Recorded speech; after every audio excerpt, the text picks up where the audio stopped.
et bienvenue dans la chaîne Mathématiques Sciences. Aujourd'hui je vais t'expliquer une nouvelle vidéo, donc en mathématiques d'exercice dans laquelle nous allons voir comment on peut construire un triangle isocèle. Alors donc là on va voir comment on peut construire un triangle isocèle et du coup on va se baser sur cet énoncé. Alors donc là voici un triangle qui s'appelle LOU et donc on voudrait construire ce triangle LOU tel qu'il soit isocèle et plus précisément isocèle en L. Donc on nous a indiqué des longueurs. On voudrait que la longueur LO fasse 5 cm et OU 2 cm. Je te laisse donc analyser tranquillement cet énoncé et essayer de réaliser plus ou moins ce triangle. Sur ce donc, correction. Alors là, vous allez deviner ce que je vais dire en premier. Bien évidemment, c'est de faire une figure à main levée. Oui, parce que la base de tout, pour bien comprendre un énoncé, c'est de faire une figure, ok? Alors du coup, voilà, quand vous avez un énoncé comme ça, c'est un peu compliqué de réaliser la figure. Surtout que là, maintenant, voilà, certains ne vont plus se rappeler de qu'est-ce que c'est qu'un triangle isocèle. Alors avant même de commencer, on va rappeler vite fait justement ce que c'est qu'un triangle isocèle. Voilà une petite image d'un triangle isocèle. Un triangle isocèle, c'est tout bêtement quoi? C'est un triangle ayant deux côtés de même longueur, ok? Alors, un triangle isocèle, on peut le définir selon les côtés, mais également on peut le caractériser autrement, ok? On peut le voir autrement. On peut le voir au niveau des angles. Alors, un triangle isocèle, c'est un triangle qui a deux angles de même mesure, ok? Les angles qui sont situés à la base, ok, donc les deux angles à la base que vous voyez, en fait ils sont de même mesure, ok, voilà. Et donc du coup voilà, les angles que j'ai coloriés là, en fait on appelle ça des angles à la base. Et du coup le côté sur lesquels reposent les deux angles, on appelle ça la base tout simplement, ok. Donc ces angles à la base ils sont de même mesure. Donc récapitulons très vite. Un triangle isocèle, c'est un triangle ayant deux côtés de même longueur. Alors on peut le voir autrement également. On peut tout simplement dire qu'un triangle isocèle, c'est un triangle qui a deux angles de même mesure. Ces deux angles de même mesure, en fait, ça correspond aux angles à la base. Et donc sur le côté sur lequel les deux angles se reposent, en fait, ça s'appelle la base. Ok, voilà. Alors ce mot-là, vous allez le rencontrer peut-être cette année, vous allez le rencontrer l'année prochaine. Mais en tout cas, c'est sûr que vous allez le rencontrer soit en 6e ou soit en 5e. Ok. Après, en général, ce terme-là, il n'est pas utilisé que dans les triangles isocèles. Il peut être utilisé, on verra, dans le cas des aires. On peut également voir dans le cas des volumes, ok, le terme base. Mais à chaque fois, ça a un sens différent, ok. Là, la base, c'est vraiment le côté sur lequel les deux angles qui sont de même mesure se reposent, ok. Mais après, il y a la base aussi, la base d'un triangle, donc dans les calculs d'air, mais il y a la base également, la base d'un solide, ok, dans les calculs de volume, ok. Donc bien évidemment, ça n'a pas toujours le même sens. Alors, du coup, là, maintenant, on peut revenir au basique.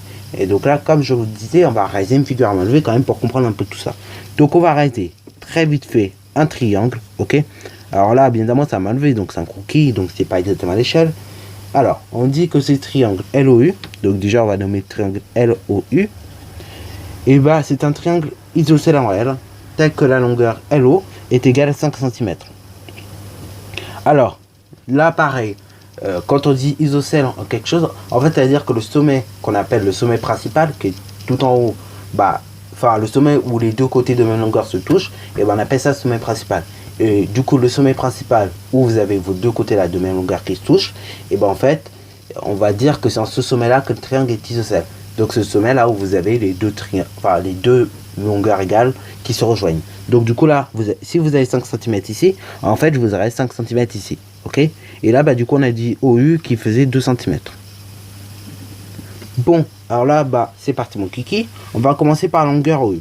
Alors on aurait pu très bien commencer par la longueur LO, mais bon, voilà, vu que c'est la même chose que LU, du coup on va commencer par OU, ok. Donc là pareil, je commence par faire la longueur OU qui fait 2 cm. Donc c'est parti mon kiki. Une fois que j'ai fait ma longueur OU qui fait 2 cm, après je vais faire les autres longueurs. Et donc là, avant même de faire les autres longueurs, je nomme. Donc là on a dit OU. Après, je vais faire mes deux autres longueurs. Alors là, les deux autres longueurs, je vais vraiment pas muter, puisqu'en fait, la longueur LO et la longueur LU, en fait, c'est la même longueur. Donc c'est 5 cm. Donc là, pareil, je reporte mes 5 cm, comme vous pouvez le voir ici.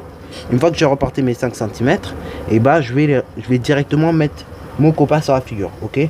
Voilà, donc là, j'ai reporté mes 5 cm. Je vais tout simplement mettre la pointe de mon compas en U. Et puis, je vais tracer un premier arc du cercle.